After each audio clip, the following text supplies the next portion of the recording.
নিয়মিত মাইনে থেকে টাকা কাটা হচ্ছে প্রভিডেন্ট ফান্ডের জন্য, অথচ প্রভিডেন্ট ফান্ডে সে টাকা জমাই পড়ছে না। এরকমই অভিযোগ করছেন উত্তরবঙ্গের চা বাগানের কয়েকশো শ্রমিক। আর চা বাগান কর্তৃপক্ষ এই অভিযোগ মানতে নারাজ।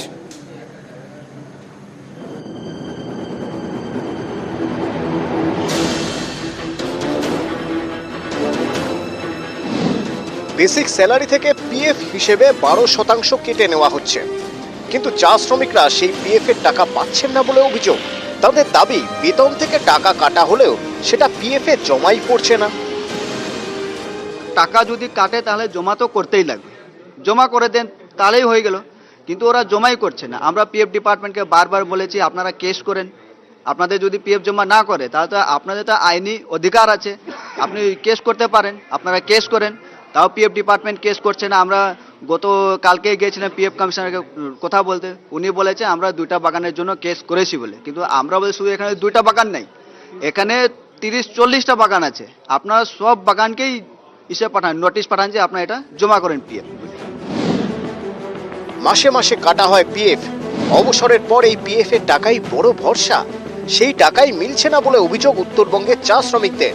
তাদের দাবি, প্রভিডেন্ট ফান্ডে ঠিকমতো টাকা জমাই দেওয়া হয়নি। 2023 से जून महीना से मैंने पीएफ जमा नहीं हुआ है। पीएफ का जमा नहीं हुआ है। अभी रिटायरमेंट में भी रिटायर होने के बाद में 6 महीना साल भर लगा देता है, उसका नाम कटी का बदली गिनती भी नहीं हो रहा है। जिसका परिवार में 2 परिवार है, अभी नाम बदली गिनती नहीं होगा तो वो खाएगा क्या। দার্জিলিং থেকে ডুয়ার্স, উত্তরবঙ্গের বিস্তীর্ণ এলাকা জুড়ে চা বাগান। এই চা বাগানে কাজ করেই অনেকের সংসার চলে।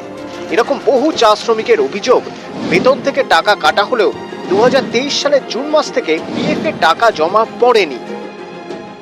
1-1.5 বছর ধরে টাকা হয়তো জমা পড়েনি। এই ব্যাপারে তো মালিক কর্তৃপক্ষই বলতে পারবে যে টাকা জমা করছে কি করছে না।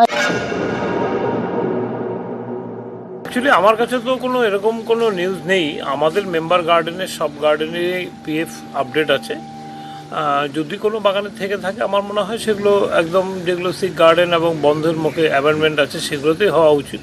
তাছাড়া আমার যতটুকু জানা আছে যে অন্যান্য গার্ডেনে সেরকম কোনো সমস্যা নেই। যে কোনো সংস্থাই একটা আইনের কাঠামোর মধ্যে চলে, তো অতএব তিনি আইনকে মান্যতা দিয়ে চলছেন বলে আমি ধরে নেবো, যতক্ষণ আমার কাছে উপযুক্ত প্রমাণ সহ হাজির থাকবে যে কোথাও আইনের ঘাটতি হচ্ছে বা আইন মানা হচ্ছে না। শ্রমিকরা বললে সেটা সত্যও হতে পারে, ভুলও হতে পারে। নিউজ 18 বাংলা।